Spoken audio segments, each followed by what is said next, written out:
In this video I want to talk about the post-processing of mesh data and scan data that's created with the FreeScan Combo.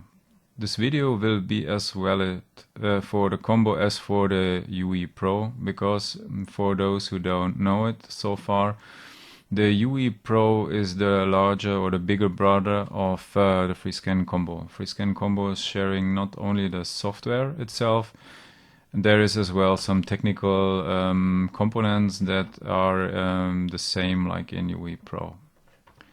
So what you will hear today is valid for both scanners, and most of it will be applicable as well for the UE11 and the older UE7.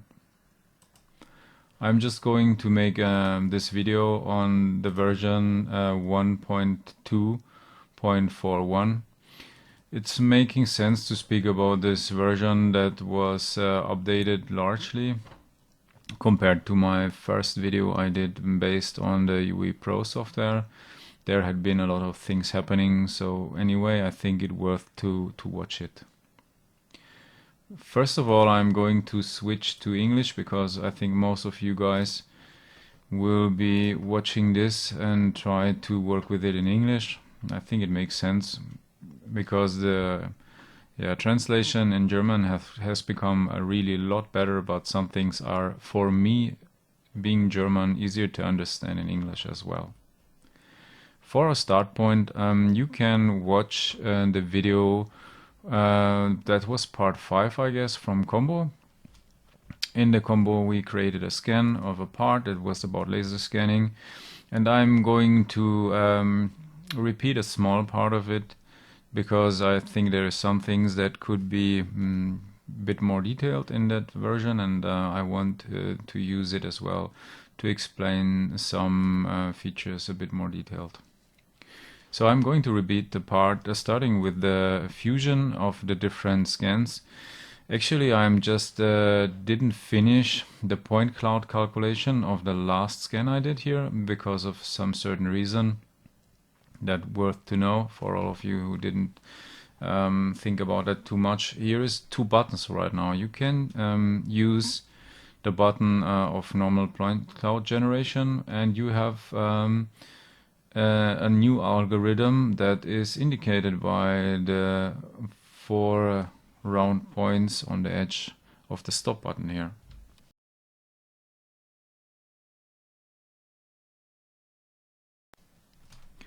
As it mentioned here already, there is some additional calculations going to happen. Here he is talking about use this version of the calculation if there is layer problems. Layer problems, you might have seen that already, are fortunately very rare in the new scanners, but they mean that the scanner, meanwhile scanning, was identifying some of the markers in the wrong way, and he creates a second model with a small offset of the same scene.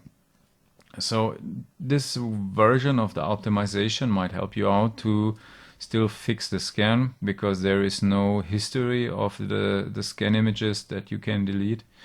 So this is a version to automatically fix that.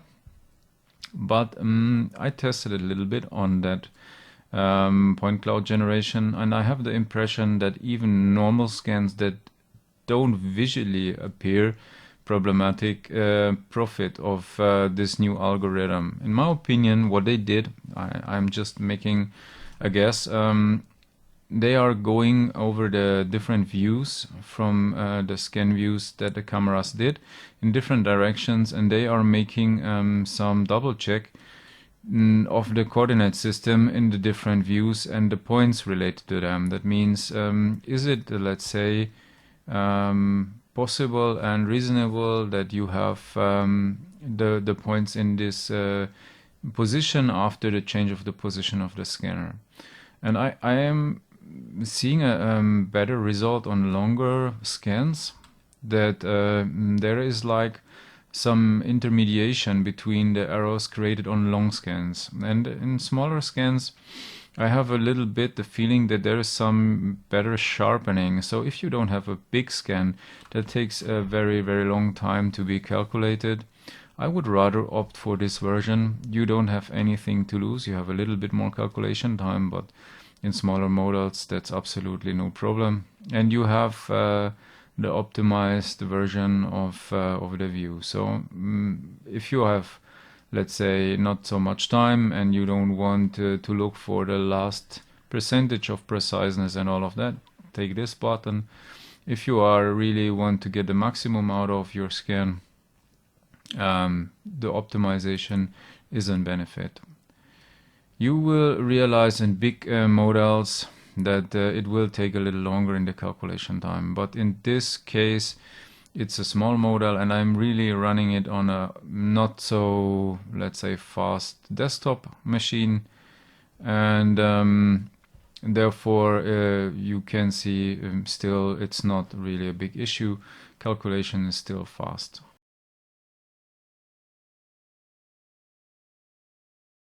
So we have a start point right now where we have the different views. They are not cleaned.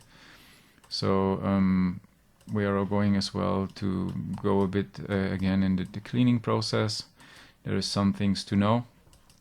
You are able to clean this kind of the scans by creating an offset plane, what is something that is really, I think, valuable that you could use for this cleaning and get it faster. But I see for using that cutting plane I need to connect the scanner again. So to just finish the topic with the base plane, I'm just going to do an example here and show you how it works. We are going to scan the whole objects, including the marker, not FreeScan. That could be interesting as well to know the difference if you pre-scan the markers without scanning mesh. So in this case that we are scanning everything together, you can go into the result. You can stop in between the scanning, just select some of the points. I prefer on markers. You can as well select some area and create a fitting plane on a special area and make an offset on them. You can detect the markers here, but I'm going to delete it. I prefer to do it based on markers. Why? Because markers are here glued on the same level of the surface of the plate, and it gives me a more parallel plane in this case. So I create the plane and I can cut everything that's below my basic plane of contact here. I even sacrifice a little bit of the lower area from the object. I have no problem with that because for me it's not necessarily important to have it perfectly cut out, because I'm going to do several views, or I did already in this case, like you've seen. And what is interesting as well, if you continue scanning, this plane stays valid for your selection. That means you're not going to capture any details or geometry below that defined cutting plane. That means if you are pre-scanning your setup without scanning marker and point cloud at the same time, you are just not scanning below that area. You see that my hand had been here captured a little bit. Okay, that's above the plane, and this is my mistake. But here you can select a cutting plane that will be active in that view. Meanwhile, you're scanning, avoiding additional data that you don't want pre-cutting the table that you use for scanning. For example, if you're pre-scanning your markers and you have a big table and you want to scan parts on a marker table, this is perfectly working for avoiding manual work. Like I explained before, you have here to switch between the different modes for selection. I toggled right now into the selecting mesh, and I can toggle back and select with the same functions markers, and this is how I can, let's say, get the best result in preparation for my scan. I can as well go back and redefine the cutting plane. This is nothing fixed. What you will see if I go back in a value below, that permits that I, in my case, scan some area that is in contact with my tape, so there is not save the data that was captured before below that plane, but if I start capturing now, it's going to capture below that, so there is no history saved. So you can use the base plane simply to make your life easier. One thing in addition, creating a new scan, or for example here we can just go at it in a fast way. In the project group, you always have the option to decide whether you are going to scan scan settings, scan pre-scan markers as well. I think I didn't mention that in the laser scanning movie. I'm not sure about that one, but if so, sorry for the repeating, but it's, I think, not so unimportant. It's better to have it twice than not once. If you pre-scan markers, for example, you are in small objects not benefiting too much. You are, let's say, able to get a frame of your marker setup.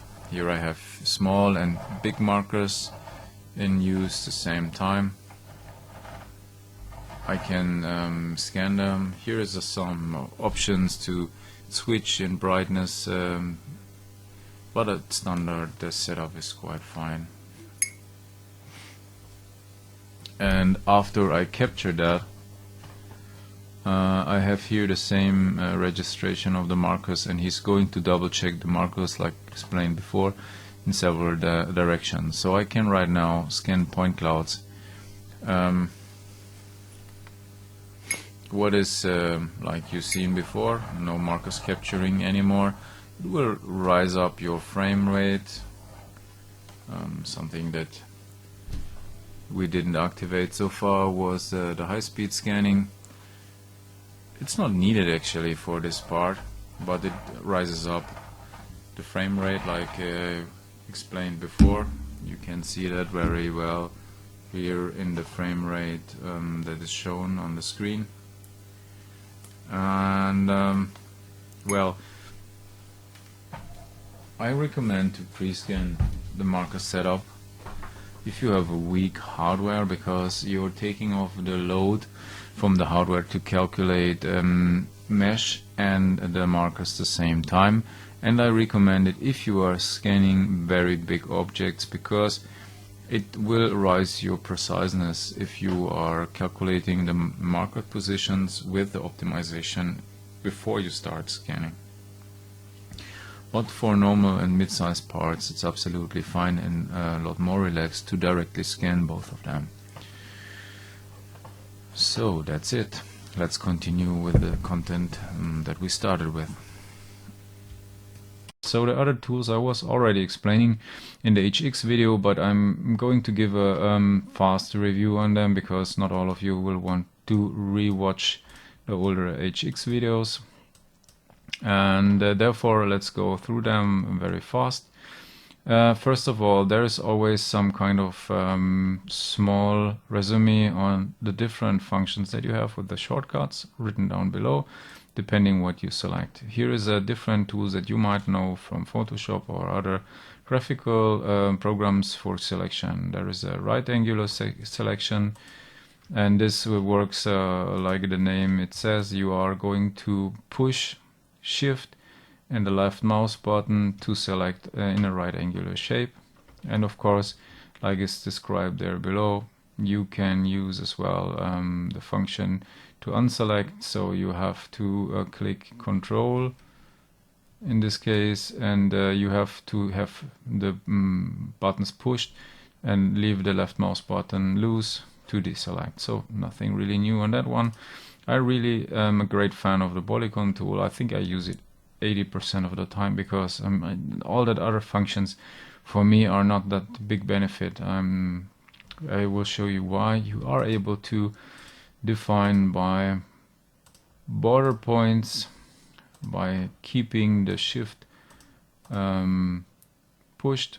You can select the frame, and this is easy for selecting some shapes. I really like it. This is 90% of my selections I'm doing, and using the invert function, that means everything that was selected will be unselected and vice versa.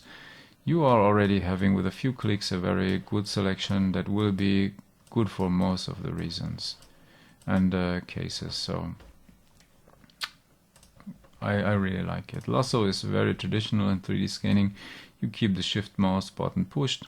You can push the left mouse button and you have the lasso selection. What I don't like so much about the lasso selection, there's always the backside of your movement that is, let's say, out of your control. So you are always having, let's say, some wishing effects or some, how is it called in English better? There is some effects of dislocation that you are sometimes, when you go around an object, didn't think of. So for me it's not so predictable, but it's very traditional, and you would like it maybe because you use it already in other tools. There is connected domain. This is in so far an interesting tool because it searches for nearby mesh points, and this is here like connecting everything that was near to each other. A very, very useful tool because I have used it, the distance spacer with the tape roll, and this creates some natural offset, and I with one click can select some area that was scanned, and I have separated a part I didn't want to delete. So he's searching for nearby points. If there is too much distance between the points themselves, what you can see here, the scanner was not penetrating this gap because of the natural problem of scanners penetration of gaps that I was already referring in other videos. So you will have some naturally created offset line, and he will automatically select everything that he scanned connected, and you can easily delete it. So very, very useful function. The other ones is like unselect. I already used it. Meanwhile, I was talking select all. I think is not too difficult to understand. Connected domain, we had it. Invert, I already explained it, and this is delete the mesh that you selected. So there is the line tool, the straight line. The straight line tool is as well not so bad. It's like a tool that you can use for marking everything that is below that line. So you keep the left mouse button pushed and the Shift the same time, and everything that is below that line will be marked. Sometimes really useful. I don't use it so much. Yeah, I have here the brush, and this is as well some very traditional one. You have the possibility in scrolling the middle mouse wheel and adjust the brush size, like what was mentioned here before. It's sometimes really useful if you have a small area that you want to detail get cut free, but I don't recommend that because it's a lot of time that you spend in post-processing, and this is old traditional tools that sometimes are useful in some special cases, but most of the time I would rather use the new ones because they are really a big benefit. So here in this case, like I already started, I will use connected domain. It gives me a really good result that I don't want to continue on, let's say, selecting so much. It doesn't cost me a lot of time. Just I can push the delete button as well, as instead of going here on the waste symbol on the bin. I'm not going to use the bin. If I'm, let's say, bothered by this small artifacts around, I'm going to select some cage around my object, going to invert, and everything that's outside as well, small areas that are spread far wide around in the area is gone, and I can continue to work. And the first of the views is extracted, so everything's fine. Another question that I receive during the trainings is why I'm not able to granularly select some area of the mesh surface. And there is already the answer in the question. It's not a mesh. In this case, we still didn't click the mesh button, so we don't have a mesh. We are working in a point cloud. And to be sure, we can zoom in and it will be all visible. So in a mesh tool, you will start to have mathematically an inside and an outside of a surface. It's possible because you are defining a surface by triangulation of points. The points will get connected, and this creates, let's say, a normal vector possible. This is the first state where a normal vector is possible on a scan surface during the process, but we didn't reach that process yet. So people are complaining why I'm selecting something, and if I take a look on the backside of the scan data on the mesh, it was selected as well. So if I'm deleting it right now, I can do that because there is a back button. We can speak about this as well. The undo is very useful in that case. He's going to delete everything in the projected direction where you were marking some mesh. And as again, it's not a mesh. It's about the direction of the point field that you marked. And this is the reason why you are not able here to have a tool where you are just able to select a surface on the outside. That means I could select that viewed surface, but the backside not. This is not possible here because math doesn't distribute this possibility, because there is no definition of inside and outside. It's just points. They look like a surface, they look like a shape, but they are points. And they have a certain density, but they have no front side and no back side. So there is not a vector definition so far. Later on in the post-processing of the triangulated mesh, you will see it's possible, and Shining integrated that into the software. That I think is a very good, let's say, feature, because it's very useful in selecting and fine deleting some small areas, or having some areas just smoothened out and not the whole part, and being able to select that very granularly. That's very useful that they integrated that. So that's so far for the cleaning tools, everything. I'm just going to finish the cleaning of the other parts, and you will see that in a fast forward.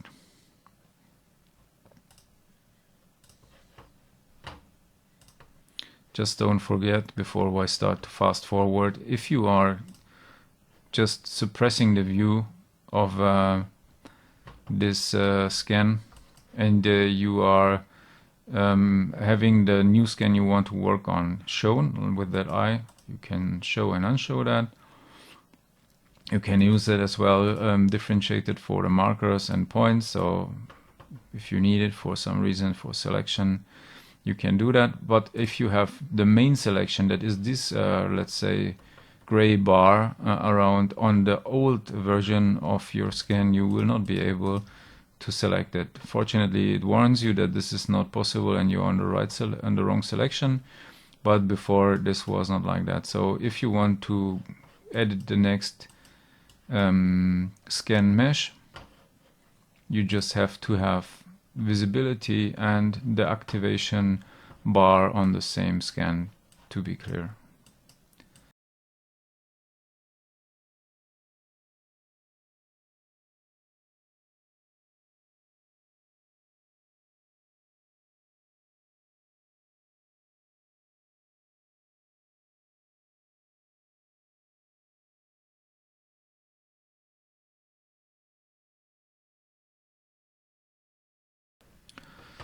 So all the parts are cleaned. We are ready for merging, and like in the previous video, I'm going to the alignment button. As you might already have seen, the fastest way for most of the scans is the alignment by features. That's perfectly well implemented on Shining software. I think could be one of the best implementations in scanning software I know. So you are very fast in finding, let's say, the next version of that combining the parts. You see here that I have missed some small area that we will clean out later on. Even this happens to me sometimes. I have here three different possibilities of alignment. I can do that manual, that it's the traditional way that you might have already experienced with other scanners. And I'm just going to do a simple demo for you have an understanding what is important for all of you who didn't do that before. I have here the description again. There is the message box that tells me what I can do and what not. I should click 3 points that correspond in the overlapping areas scanned in the two point clouds that I have here visible in the fixed and in the floated view. I have to click which one is what. The fixed window shows me the version. This is the group of the two first aligned ones that will not be moved inside the world coordinate system that's represented by this coordinate system down there, and the floated one, that is the moving part, that will be moved in the world coordinate system to fit the other one. So just keep that in mind. One is fixed, the other will move. So clicking these 3 points is really easy. I can do it starting on one side, clicking 3 points, or like this. They should correspond, and they should be a bit further away from each other. You will have rather big problems or not so good merging results if you select points that are very near each other, so the information is not so complete, and he will position first, before the iterations are started, these points on each other as good as possible, and start then to optimize the point distance from the mesh around. If he's really out there and you have a really bad starting position, it can lead to problematic results. Not necessarily, but most of the time it's better if you have a good distance in between the points. And this is not just a distance in one direction like we have it here.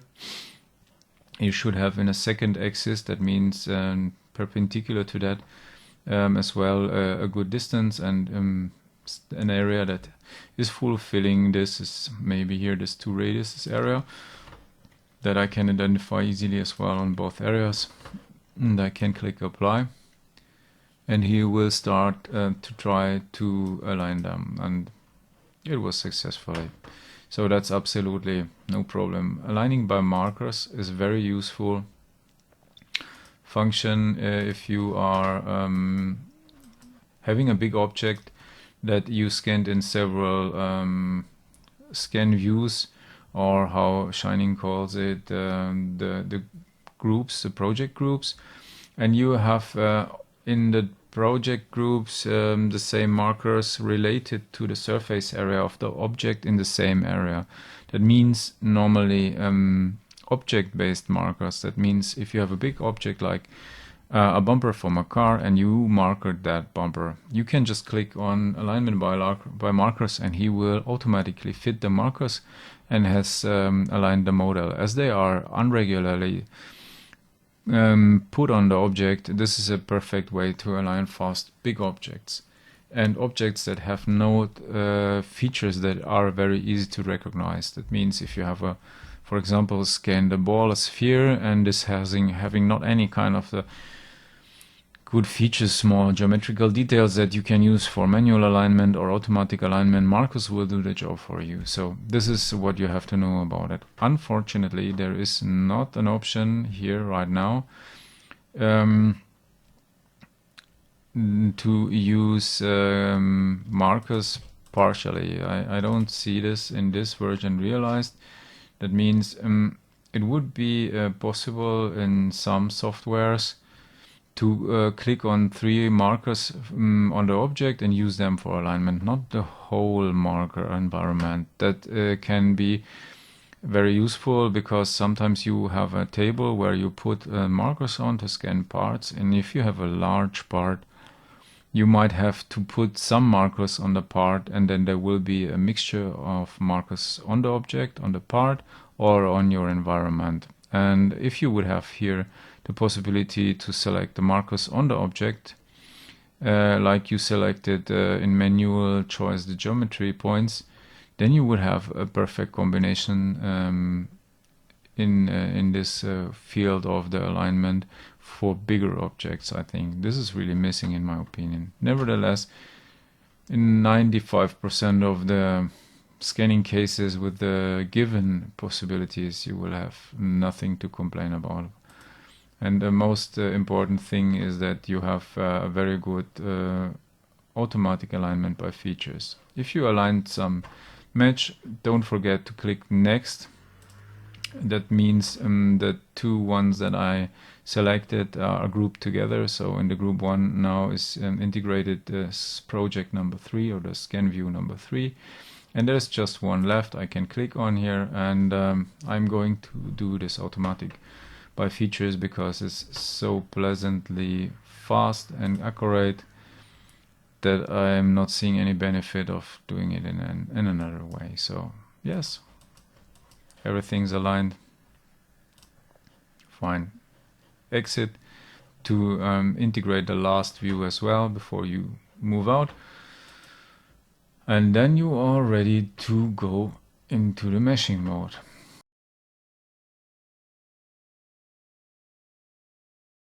So this one didn't change too much if we compare to what happened before. You have here that standard filters. I think it's good that they try to make it as easy as possible for beginners, but I would like to have this filter option with an expert mode. So if you have here upside that mode of filtering and the mesh, the point cloud, sorry, I start to take over errors from other people.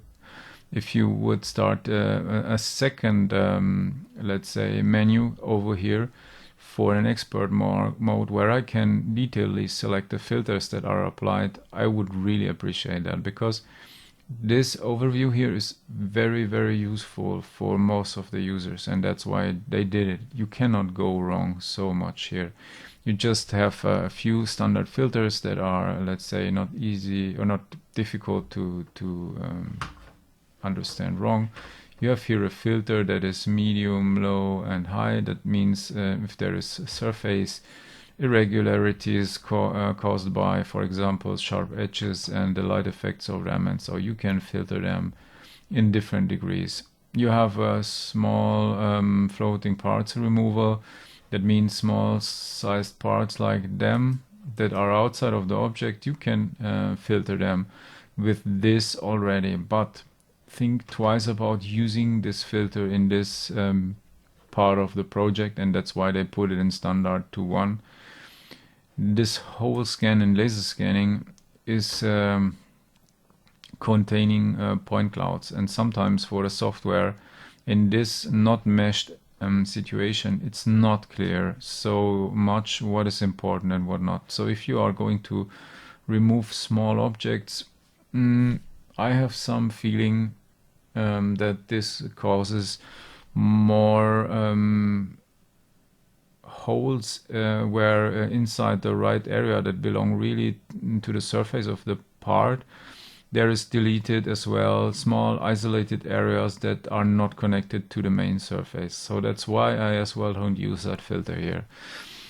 Maximum triangles is a good option for you to to avoid really huge models from the start, as well to extend the calculation time and to a very, very high let's say amount of calculation time, and keep it activated. You can even put a smaller value there, in my opinion. If the model starts to get bigger, is the decimation already integrated in the first mesh creation.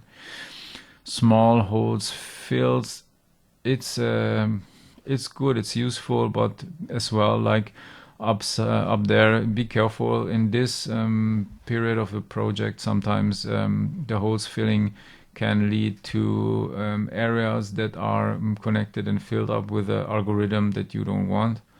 I as well rather put this into the next step, where I think as well that the granularity of holes filling is better, and you have more options regarding as well the algorithms that are used. Remove spikes. What is spikes? Spikes is surface errors that peeking out of the surface. They are taken out by an overlinear filter, and you are able to activate it or not. This is, let's say, absolutely making sense, but with the new scanners, laser scanners, you don't have so much spiking problem like you had it in the past with the LED scanner, so maybe you will not feel that really big difference. You can fill marker holes. If I would have had markers on the objects, but I don't have them, there will be the holes filled. What I don't like so much about this as well is that the holes filling is very looking sometimes very unregular, in my opinion, because the software is interpolating in some way the surface below.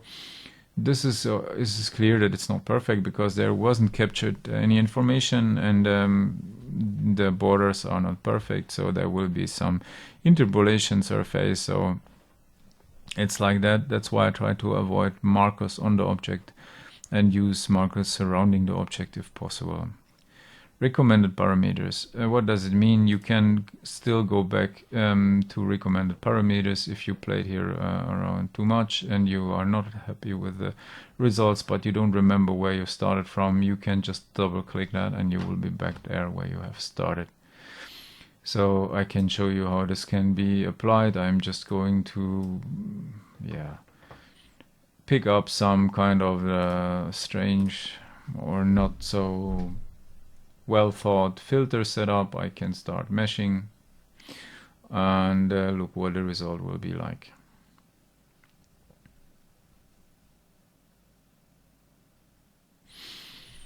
Okay, so the result was looking in the first sight better than you expect, but you start to see the problem with the filters and small objects removal. Here the screws have been removed, and actually the screw heads, in my opinion, belong to the model. I would have liked to keep them, and the filtering did make let's say a rather flat surface. That's totally fine, but overall I'm not totally satisfied with the result, so I can always go back as well to the start result, click the standard options and remesh my object, and I can play around to get a feeling what the different filters will cause on the model. That will always be a bit different depending what you are scanning, so there is no perfect setup.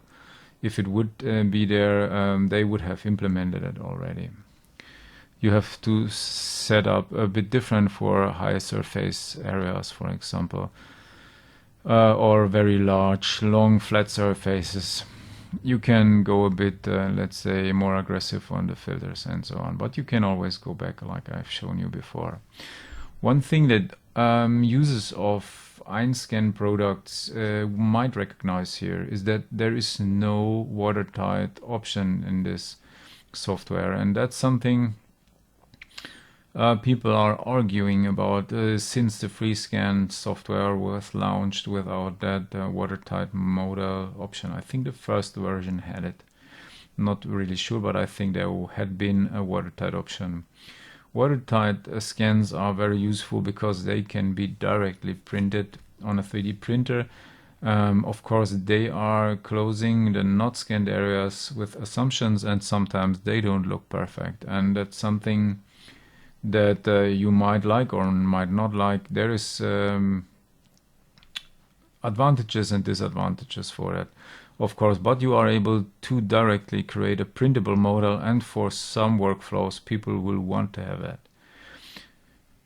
Shining was, let's say, argumenting and justifying their step to not have it here in my conversation with them, with the fact that this is a metrology setup. So you're having a metrology scanner, and watertight models are interpolating points in larger areas of the surface mesh, and that was not created by the real object. So you are not able to measure on them, and it might happen that you will get a result watertightly merged, and you will start measuring there and measuring with reference areas that are generated by the automatic algorithm of water tightening, and that means just calculated and interpolated surfaces that are not real from the object. And they say in a measurement tool that's not the way, and I understand that there is some logic in that.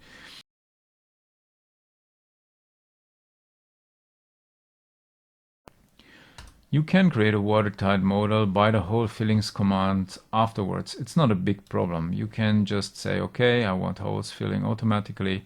I'm just going to autofill holes, and I'm just going to use a very high diameter here. That means he will measure the surrounding hole diameter, and he will then close it over the hole diameter that you give here as limit. If it's smaller than this value that you put here, then you will be able to automatically close it. In the case that it's bigger, and then it will not be. So I can just check how it will look. Always take care that there is to apply and confirm. Beside cancel, what is not doing anything, of course. Apply is always a pre-result that you can go back on.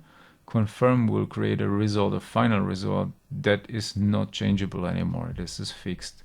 So always think like that. From the left it's starting, and in reading direction to the right it's going to end. So we are going to click on apply to see what holes will be filled, if it's fine. And you can see in most of the cases it will be fine to create a watertight model for 3D printing. The limit is unfortunately at 100 millimeters, but if you have longer cutter holes than 100 millimeters, then you have a problem anyway, and it's as well a problem for the 3D printing. If you want to close them anyway, you can as well go there and go on. I'm going to go back and undo what I did. You can go here and fill them on manual hose filling, and normally these ones that have a very large let's say border length, they are very, very few ones, and you can just click on them and close them in the way you like by manually closing them. There is different options here in the automatic mode and in the manual mode that you here will find on the drop down menu, and the difference between them is their mathematically capability of bending. Flat, as it tells you already, it's looking for the borders and tries to close them as flat as possible. There will be not like a very edgy surface, but he will try to find the corresponding border points, and just with straight lines he will try to close the hole and solve the problem like that. That is very useful for flat surfaces if they have to be closed.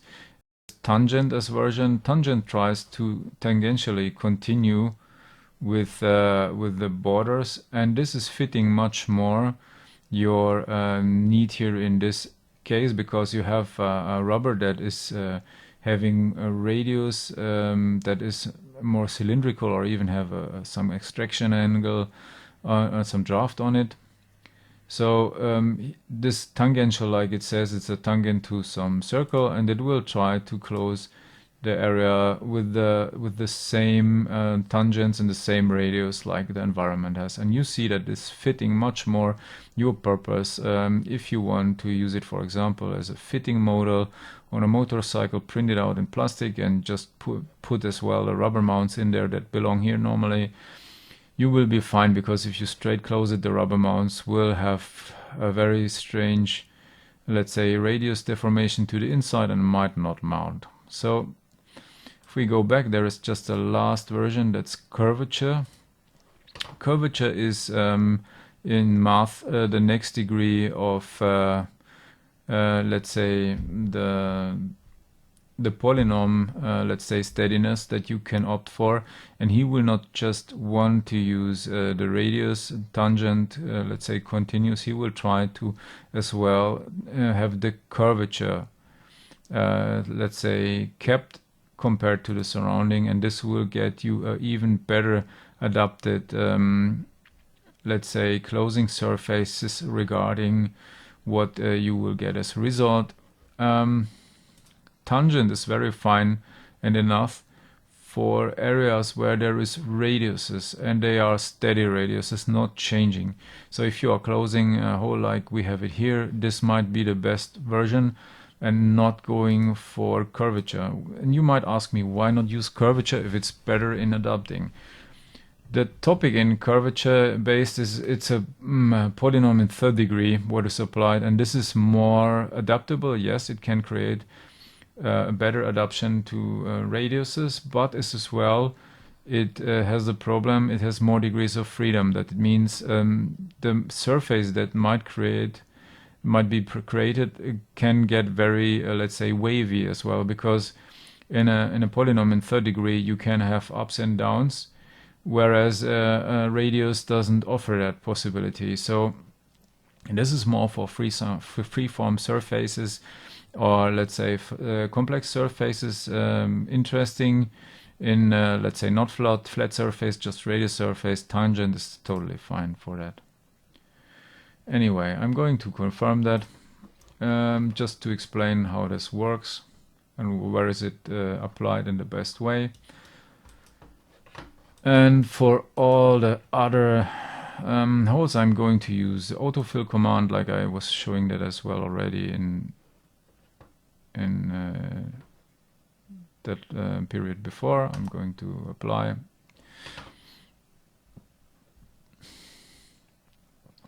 And as I mentioned before, I forgot to clean up some small areas here, and I didn't do that before.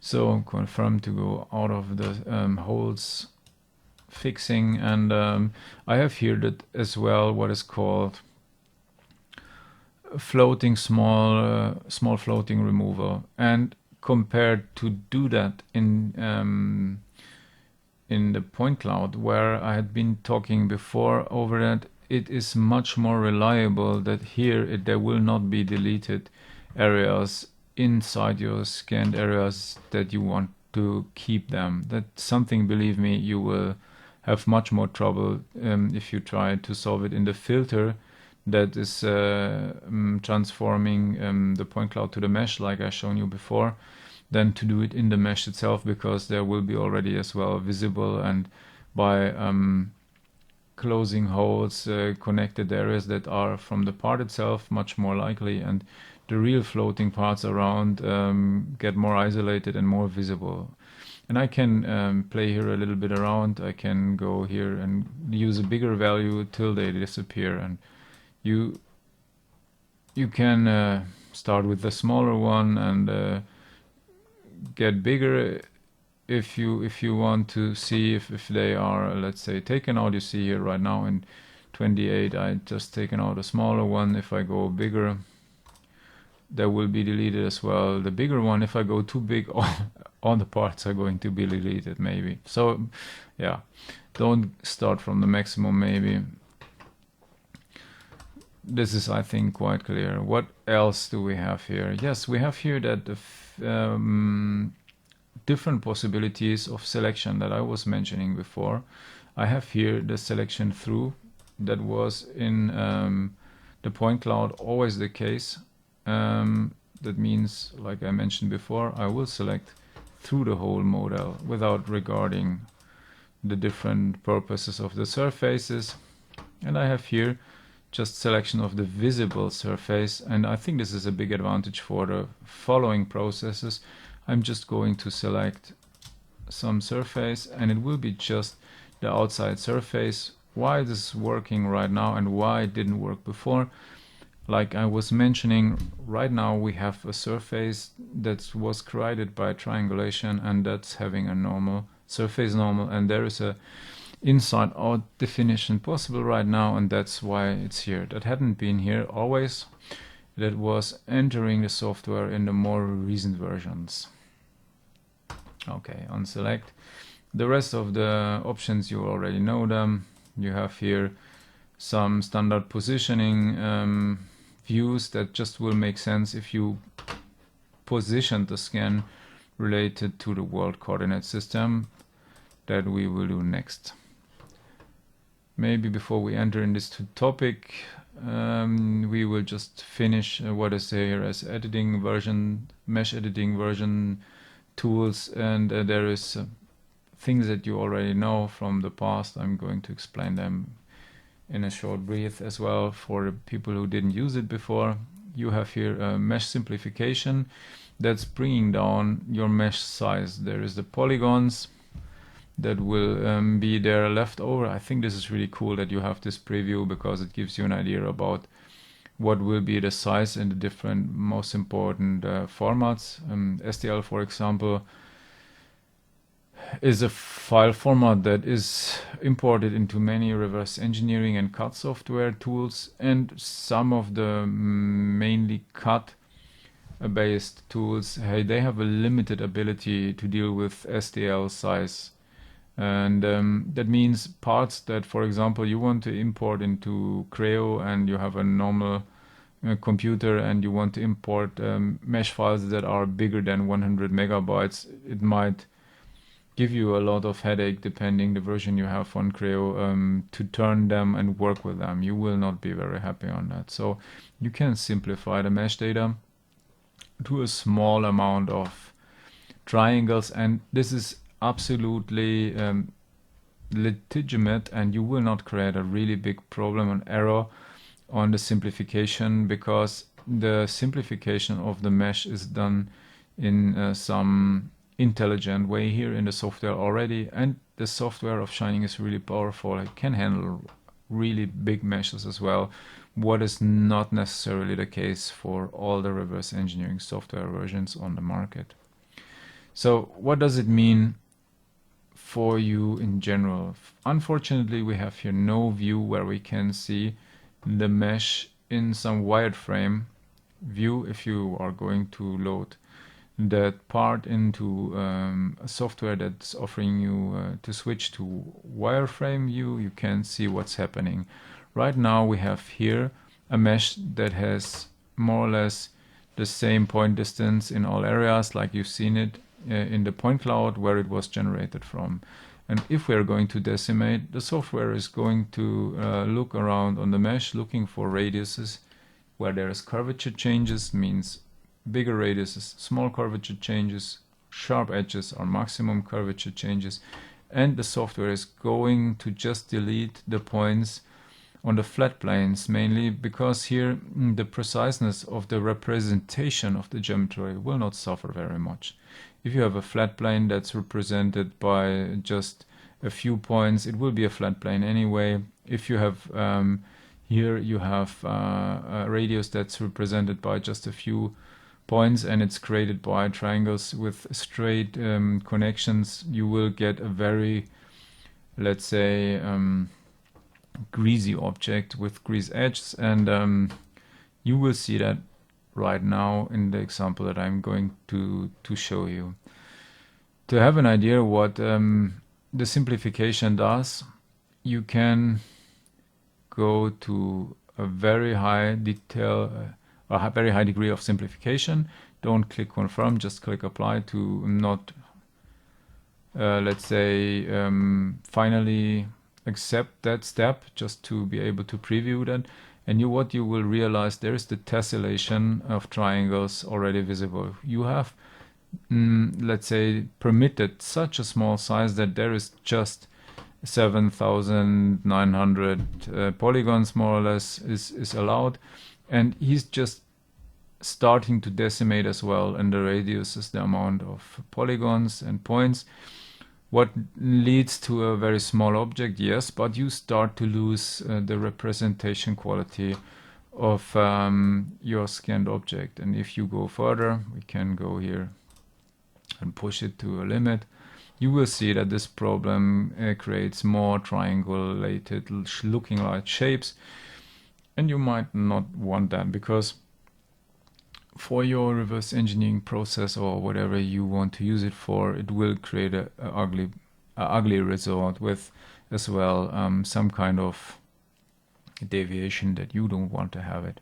So I go back, and you will see right now how big is the difference. You have right now a lot of smoothness visible, and before you didn't. Nevertheless, here we have a very simple object regarding shapes. There is not so many primitives that compose this kind of the shape, and there is a more, let's say, tendency to have let's say prismatic shapes. So they are normally able to simplify very much without losing quality in the representation. Unfortunately, here we cannot opt for the error it permits on the shape of the object. We can just simplify by the size. Nevertheless, your eye is there a good indicator for what's happening. You will see that in this kind of prismatic shaped objects that are having very simple shapes, not too complex, I can simplify to 78%. That means there is just, in this case, 22% of the data needed for representation, and you will not really lose quality of representation in a manner that is affecting you. So we can really accept that. We will have just a very small and good to store and good to handle model for your next process steps. Mesh optimization is as well one point where I would like to have an expert mode, because mesh optimization can be done in a variety of ways and have a variety of possible needs as well. But here you have just a more or less button. You can just say yeah, optimize or not, and it's not so clear what it does. Mesh optimization normally means there will be some checking of the mesh, and there will be tried to create, let's say, there will be tried to create a mesh what is containing, let's say, more or less homogeneous triangles to represent your shape. So if you have, let's say, triangles with different lengths, they can represent a shape. What can be after the scanning in there is, let's say, needle shape of triangles. This can be as well a triangle. Sorry for the bad sketching. It can be as worse that it is like you have a very long needle.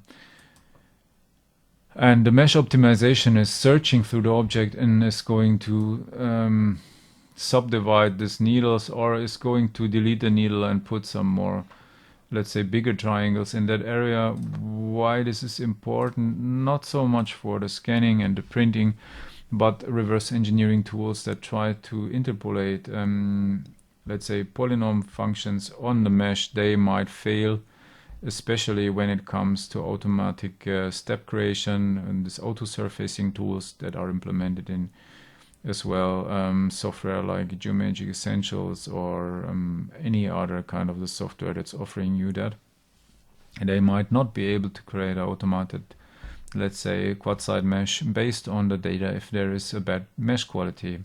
There is as well errors like small holes that can be inverted, or double surfaces. Just maybe the double surfaces can be important to understand. That can be as well be part of the mesh optimization. I'm going to sketch that. You have a surface here, and because of some error during the scanning, there is a small second surface here. This will be meshed. This will be mesh, and you might see from outside just some small strange stuff like this one, and you will not even realize it that there is some strange, let's say, overlapping geometries. A good mesh optimization process tries to avoid that as well. So there will be just checked if there is a single surface problem or not. I'm just going to see how it looks like, because that's what I can do here. And for me, it looks visually a bit more cleaned up. If I go back, it seems like really some areas here that have been a bit, let's say, peaky and wavy and other stuff is going to be repaired and done better in some way. So I'm expecting this is an advantage. To do so, to check it, we should import the mesh into some more advanced mesh checking tool, and we might do that in another video. Nevertheless, let's confirm. Smoothing is simply doing what it says. Smoothing is just looking for, let's say, areas that are not even, like this one here, and it's trying to smooth that out. The smooth tool here and this possibility is just able to smooth the whole part. So if I apply that, he will try to smooth out that areas, what it does for the whole part. I would rather here have as well the possibility, I would like to have as well the possibility to select some area and partly smooth that, because you see here that the selection is deleted. I cannot partly smooth out, so you can do that in later processes, but that would be great to have it here as well. Okay, but we stopped speaking about the alignment of the part.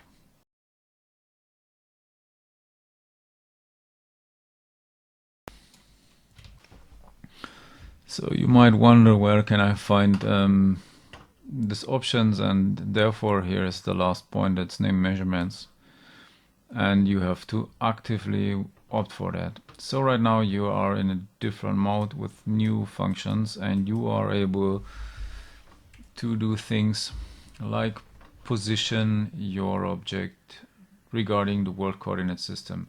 The world coordinate system is in some kind of weird position regarding your part, and people frequently ask me, is it not possible that I can have a coordinate system in the right position starting to scan the part and just directly implement that in some way? And I tell them always, no, it's not possible, because the scanner in itself and the software is like a drunk sailor that wake up after a long party night and is not knowing where he is, and he tries to orientate himself regarding his environment, and he starts somewhere that's in this case the first scanning position, and he doesn't know where it is related to in this moment.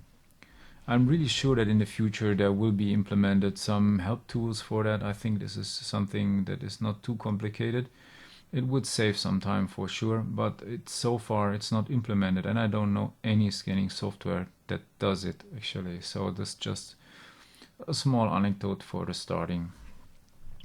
To be able to position this part to the world coordinate system, you will need some primitive features, and that means in this case just flat plane, axis, or you can use points, and there's different ways to create them.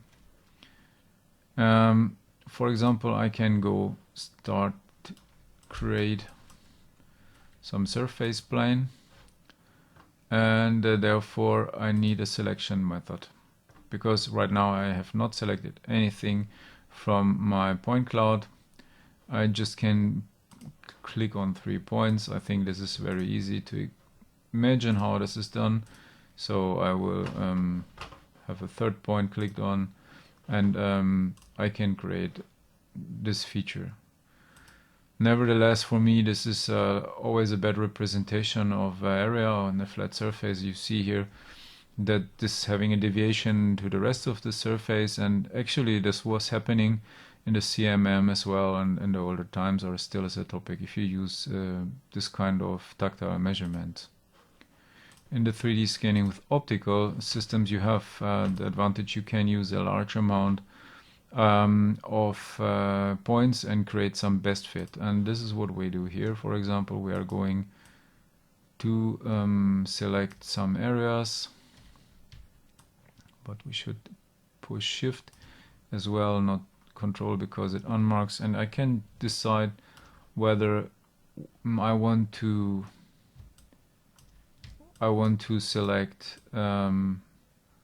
just one area for this plane flatness, or if I want to select more of them. And I recommend, if it's possible and there is a machined area, to recommend larger areas to represent the surface of the machining in a better way. So we can even use multiple ones here, and after we finished, we're going to create a planar surface. If you see that there is still a tendency that there is lost some information in the angle, so a perfect representation should as well involve the areas around the machining here. But it's much better than just through points already. So I'm going to meanwhile just accept it like it is.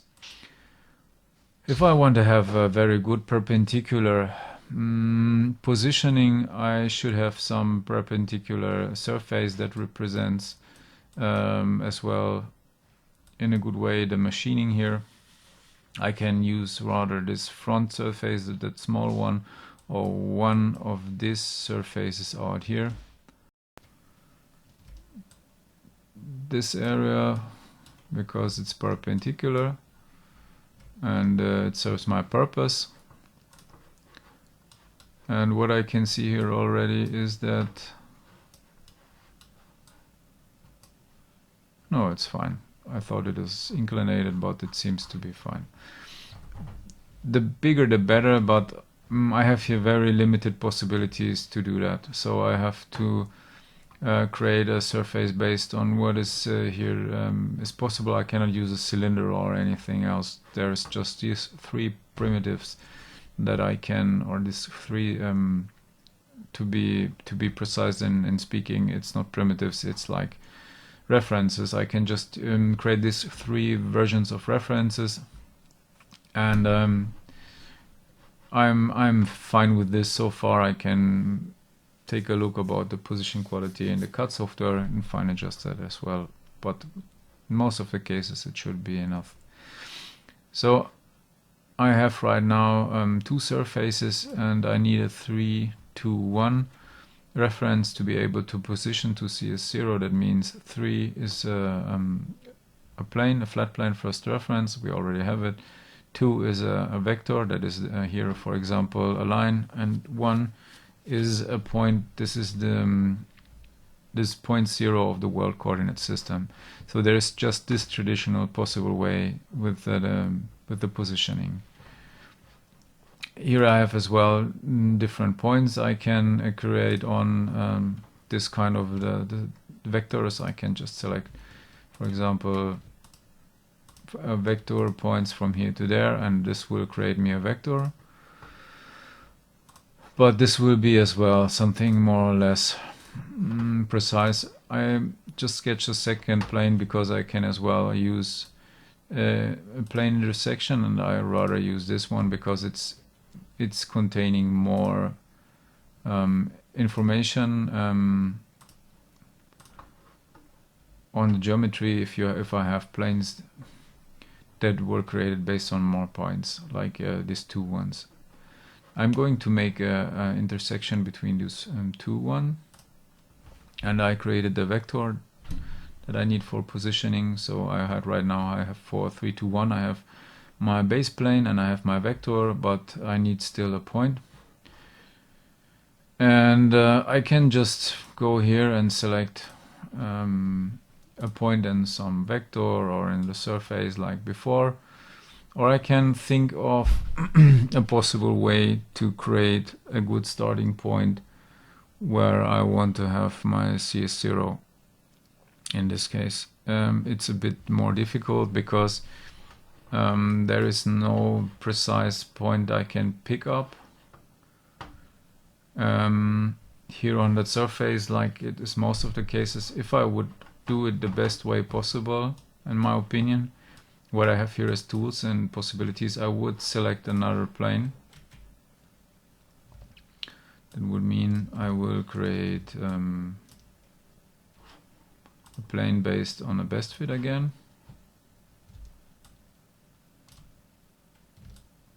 So we are going to select this area that is as well perpendicular. We create a plane. Then I'm going to create a Z0 point between this plane and the vector that I pre-created. So I'm going to create a point based on a line that I just have to select here. I just have this line that I created with before, and I have these planes, and I have the last plane number 6 created. And right now the point will be created in the area where they are intersecting. This is where this plane is going to intersect with this vector. This is the point, and this is for me a good CS0 point, so I can start to reposition the part itself. So create, close, and then I have here the next topic I can use. I can create a movement. I can just put their values in. I can say, okay, do me an offset of 10. I can move it, but it might move to somewhere I don't like it. And this is as well not precise. I can just do some simple offset and position by rotation and offset. I can just influence the 6 degrees of freedom, 3 translatic and 3 rotational degrees of freedom, but in the real work during the day it's not so useful in my opinion. But I can go to 3, 2, 1, what is the thing I prepared before. The flat plane is the first plane, the base reference plane number 4 that I created, because it's this most stable reference when I position the part on a measurement table. Then I have the line, that's the vector, and I have the point, that's the 0 point that I created with the cutting of a plane and the vector. And I'm going to say move, and you will see this is my world coordinate system, and it's pretty well aligned to most of the cases of the use. I can right now as well use the manipulation to the standard views. And this is an isometric view, this is the down view, and I can start to reverse engineer that part based on that alignment that was created not by a very expensive additional software. It is possible to create that as well based on the software that you get with the scanner for free.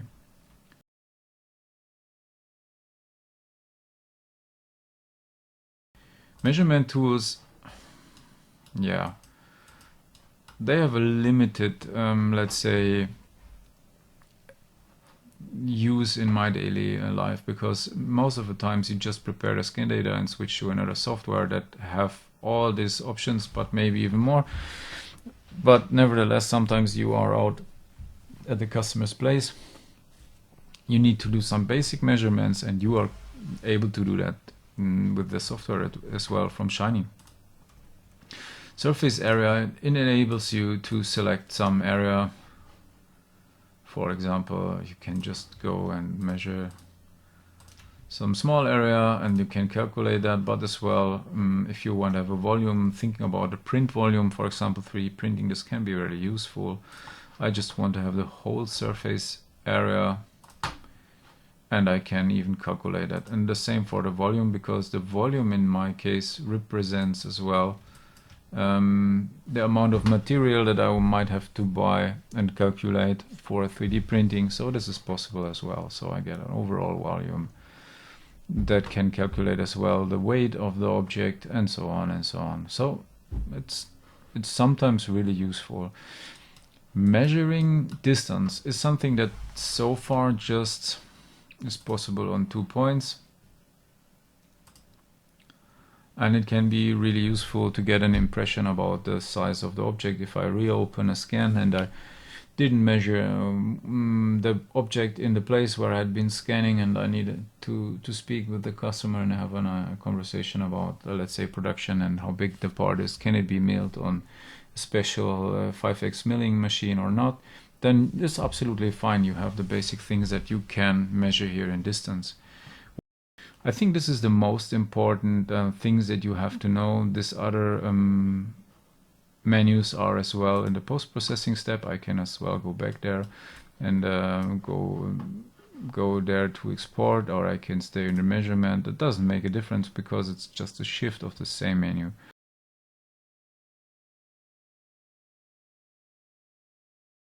What is important for you is here you have the possibility to export a scan. I'm just a guy who's really like to create some export folder, and then I say, okay, I'm exporting STL, what is the most common, but OBG as well is something you will use for, and PLY is more lightweight, but not possible to be opened in all the different softwares. If you are opening to if you're opting for ASC, you are going to save the whole point cloud of the scan. That means you will be able to mesh in the project in a different software that some of my customers are really doing, and they, depending the use case, really benefit from that, but it depends a lot on what you are doing with the scanners and what is the software where you want to use it. But be aware it's possible. That is very useful for more complex projects as well. I think I don't have to export the data. There's nothing interesting for you to know that you don't know already. I can open as well other scans that I did in the past. I don't have any scans on the PC right now, but I can open a scan that I did on another software or in another scanner as well in the STL format and do the same operations I shown you with the positioning and all that and measurement. I can do that with the Shining software. So if you don't have any kind of the good useful STL viewer, download the Shining HX software, for example. It's free of charge, and it has all these functions as well. For post-processing, it can process large meshes, and this free of charge. I can just say, if you are opting for mesh mixer or anything, you will be disappointed, because compared to what the Shining software does with meshes, it's much more robust, and it's much more capable of dealing with big sizes and so on. So I hope this small update on post-processing with the FreeScan family was helpful for you. I appreciate that you stood here to watch the video till the end, and see you next time.